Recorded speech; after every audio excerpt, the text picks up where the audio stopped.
আমার আপনি কিচ্ছু করতে পারবেন না। কি নোংরা ভাষা, হাম্পিং ডাম্পিং লায়ার।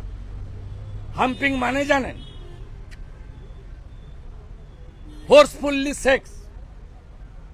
ডাম্পিং মানে জানেন? ছুড়ে ফেলে দেওয়া। This is chief minister. ইলেকট্রিসিটিটা আছে স্টেট লিস্টে, এক্সক্লুসিভলি পাওয়ার ডিপার্টমেন্ট স্টেট গভর্নমেন্টের সাবজেক্ট। এরা কাটমানি খেয়ে স্মার্ট মিটারের বরাত দিয়েছিল একটা সংস্থাকে, এবং সেটা লাগাতে গেছে, ঝাঁটা জুতো খাচ্ছে, লোক তাড়া করছে। আমি ডে 1 থেকে গত 1 মাসে একাধিক প্রেস কনফারেন্স, এক্স হ্যান্ডেল এবং জনসভা, কর্মী সভা, পাবলিক মিটিং নানাভাবে আমি বলেছি যে it's a completely optional. Smart meter লাগাতে দেবেন কি দেবেন না এটা আপ টু কাস্টমার, এটা আপনার ম্যান্ডেটারি নয়। আজকে বুঝেছেন, শহরের ভোট তো চলে গেছে 24-এ, 77টা পুরো এলাকায় কর্পোরেশনে বিজেপির লিড, আরো প্রায় 5টাতে থার্ড ফোর্সের লিড, 82টাতে তৃণমূল মাইনাস। একটা শহর নেই যে শহরে টিএমসি লোকসভায় লিড পেয়েছে। কোচবিহার বলুন, দিনহাটা বলুন, মেখলিগঞ্জ বলুন, হলদিবাড়ি বলুন, আলিপুরদুয়ার বলুন, জলপাইগুড়ি বলুন, শিলিগুড়ি কর্পোরেশন বলুন, ইংলিশ বাজার, রায়গঞ্জ, বালুরঘাট, তো নর্থে বললাম। এদিকে আমার হোম ডিস্ট্রিক্টে 5টা মিউনিসিপ্যালিটিতে হেরেছে, এগরা, কাঁথি, হলদিয়া, তমলুক, পাঁশকুড়া। অতএব মমতা ব্যানার্জি বুঝেছে যে এই স্মার্ট মিটার লাগাতে গেলে হয়তো বাণিজ্য কিছু হবে। মন্ত্রী আর পিবি সেলিমের সঙ্গে শান্তনু বোসের ভাইপোর অ্যাকাউন্টে, ভাইপোর কাছে ভালো টাকা যাবে, কিন্তু ভোট কমে যাবে। ঠেলায় না পড়লে বিড়াল গাছে ওঠে না, তাই ফেলা থুতু নিজেরাই চেটে তুলেছে। তাই এই বিধানসভাটাকে তো কার্যত পার্টি অফিস বানিয়ে দিয়েছে, যা খুশি বলা যায়। তার জন্য মাননীয় চেয়ারের কনকারেন্স আছে, অনুমোদন আছে। তাই ভারতবর্ষের সাংবিধানিক ব্যবস্থাকে বদলে দিয়ে আজকে পাওয়ারকে সেন্ট্রাল সাবজেক্ট বলে উনি ভাষণ দিয়ে চলে গেলেন। ভাষণের পরে অন্য কেউ উঠে যে প্রতিবাদ করবে, পয়েন্ট অফ অর্ডার তুলবে, সে সুযোগ তো নেই, মাইক বন্ধ হয়ে যায়।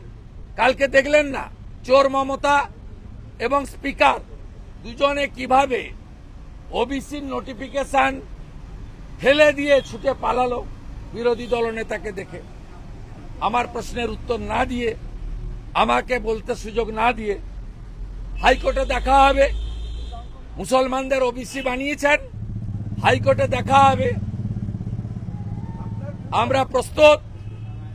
আপনি মুসলমানদেরকে সব মুসলমান অনগ্রসর শ্রেণী, আর হিন্দুবাদ, মাহিষ্যবাদ,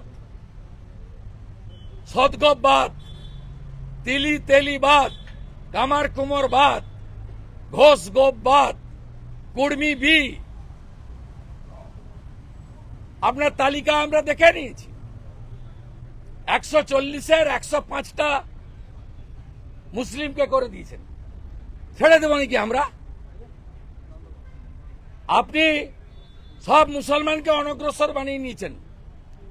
আমার তো মনে হয় মুসলিমদের মধ্যে যারা অনগ্রসর নয়, তারাও মমতা ব্যানার্জির এই তোষণকে সমর্থন করবেন বলে আমার মনে হয় না। আপনার বিরুদ্ধে না প্রিভিলেজ গৃহীত হলো আজকে রাজ্য বিধানসভায়। হ্যাঁ, তাতে আমার কি? তাতে আমার কি? আমার কিচ্ছু করতে পারবে না। আমি নন্দীগ্রামে হারিয়েছি, 26-এ আবার উনাকে হারাবো। আমার কিচ্ছু করতে পারবে না। দেখবি আর জ্বলবি, লুচির মতো ফুলবি। কিন্তু একটা বিষয়, আপনি কালকে স্পিকার বললেন বাইরে যদি যে সমস্ত কথাগুলো হচ্ছে সেগুলো বিধানসভার ভিতরে আলোচনা করা, উনার এক চোখ বন্ধ থাকে। উনার এক চোখ বন্ধ থাকে, এক চোখ খোলা থাকে, যা খুশি করতে পারেন। 8.5 মাস সাসপেন্ড করেছেন। আমি হাইকোর্ট গিয়ে আপনাকে বাধ্য করিয়েছি সাসপেনশন তুলতে, আপনার দয়ায় নয়। আমি 8.5 মাস আপনার সরকারের বেতন নিইনি, সাসপেন্ড করেছেন বলে। আমি একমাত্র এমএলএ 2006 থেকে আজ অবধি বিধানসভায় মেডিকেল বিল নিই না। আমার আপনি কিচ্ছু করতে পারবেন না। কি নোংরা ভাষা! Humping, dumping, liar. হাম্পিং মানে জানেন? ফোর্সফুল্লি সেক্স। ডাম্পিং মানে জানেন? ছুড়ে ফেলে দেওয়া। This is chief minister. এইটা পশ্চিমবঙ্গের chief minister? This type of filthy words uttered by a chief minister of the state.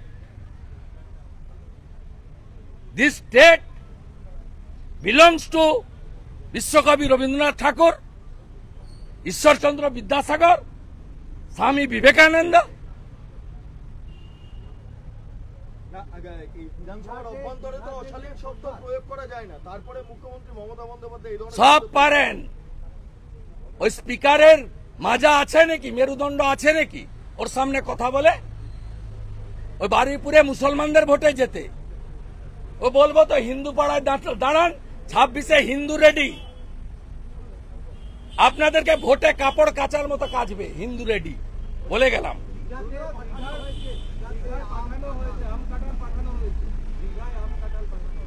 আম কাঁঠাল কোত্থেকে গেছে? কার বাড়ি থেকে? কালীঘাটে মুখ্যমন্ত্রীর বাড়ি কোন জায়গায়? ওটা তো কলকাতা পোর্টের জায়গা। যদি ওখান থেকে আম কাঁঠাল গিয়ে থাকে, ওটা কলকাতা পোর্টের আম কাঁঠাল, ওটা মমতা ব্যানার্জির আম কাঁঠাল নয়। জায়গাটা হচ্ছে কলকাতা পোর্টের। ওই জায়গাটা কলকাতা পোর্টের। যদি একটা দলিল দেখিয়ে দিতে পারেন না, আমি এইখানে দাঁড়িয়ে প্রত্যাহার করে নেব আমার কথা। ওই জায়গার কোনো দলিল নেই, ওরা জবরদখল। কলকাতা পোর্টের জায়গা জবরদখল করেছে।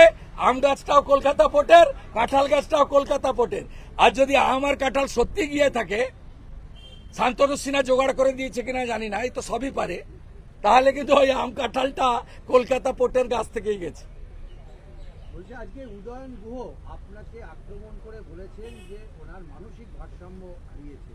ও যে পুত্র তার বাপকে চোর বলে, এই কুপুত্র তার বাবা কমল গুহ প্রয়াত মন্ত্রী, তাকে কিছুদিন আগে আমার বাবাও চোর ছিলেন বলেছে। তার সম্পর্কে আমাকে দিয়ে কিছু না বলা নেই ভালো। আপনারা পারলে মেটিয়া বুরুজ, পশ্চিমবঙ্গ পুলিশ মানে মমতা পুলিশের এলাকা, ডায়মন্ড হারবার পুলিশ স্টেশন মানে ভাইপো মডেল, মেটিয়া বুরুজ বিধানসভা, মহেশতলা পুরসভা, রবীন্দ্রনগর থানা, ওয়ার্ড নম্বর 7, সেখানে যান। হিন্দুদের রক্ত ঝরছে, হিন্দুদের বাড়ি ভাঙছে জিহাদিরা, পুলিশ দাঁড়িয়ে থেকে দেখছে। আমি সোশ্যাল মিডিয়ায় দিয়েছি, দেখবেন পুলিশের সামনে তুলসী মঞ্চ তুলে ফেলছে, পুলিশের সামনে। এরপরেও মমতার 10 টাকার গজা, 10 টাকার পেড়া দয়া করে নিতে পারেন, খাবেন না, পেট খারাপ হবে।